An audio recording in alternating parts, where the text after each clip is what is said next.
Hello guys, magandang hapon. Si Bossing Busot. Ito po yung pinagpalitan ng shock absorber.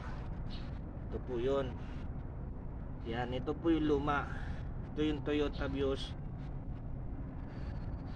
Toyota Vios. Yan, shock absorber. Ito po yun. Yan, bakit pinapalitan to guys? Kasi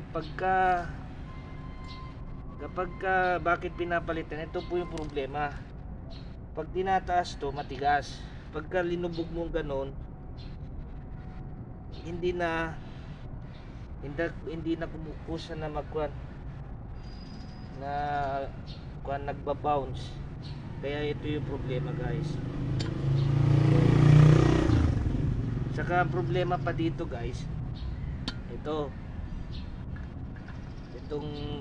di ba ditong shock mountain niya dapat ito sa katagalan kasi napipit-pit yan, no guys, napipit-pit. Kaya tingnan nyo guys, ayan, ayan, ito po luma na po to. Alam nyo po, ito po yung problema, nasisira po yung lumuluwag no gumagano ganon pagka nagda-drive.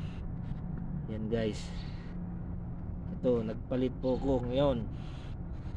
Yan, ito guys, pinagpalit ko. Yan guys, okay.